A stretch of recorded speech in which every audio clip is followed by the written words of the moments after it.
యూనివర్సిటీల చదువు అంటే ఎక్కడెక్కడికెళ్ళో వస్తారు. కులాలు, మతాలు, భాషలు, పండుగలు, పబ్బాలు ఎవ్వలి ఆలకున్నా చదువుకునే జాగల అందరు ఒకటే కదా. గట్ల చూడనందుకేనట రోహిత్ వేముల జీవి తీసుకున్నది. అప్పుడు ఏమైందో చాలా మందికి యాదే ఉంటది. అయితే అప్పట్లా హైదరాబాద్ సెంట్రల్ యూనివర్సిటీలో బల్మీకి పానం తీసుకున్న రోహిత్ వేముల కేసును మళ్ళా బయటికి తీయాలని డిసైడ్ చేసింది గవర్నమెంట్.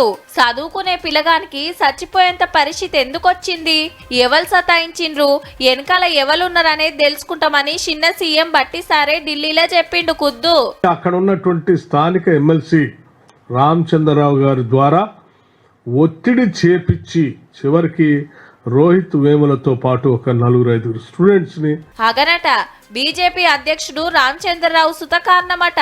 గసొంటి లీడర్ ను ప్రెసిడెంట్ సీట్ లో కూసుండబెట్టుడేందని గరమైండు. జప్పున రోహిత్ వేముల చట్టం కూడా తెస్తామన్నాడు. 9.5 ఏళ్ల కిందట క్యాంపస్ ల జీవి తీసుకుంటే మస్తు రచ్చయింది. కులం పేరుతో సతాయించిండ్రని రాహుల్ గాంధీ సార్ కూడా వచ్చిండు. ఆఖరికి రోహిత్ దళితుడే కాదని సర్టిఫికెట్ ఇచ్చిండ్రు. చూడాలే మరి ఇప్పుడేం తేల్తదో.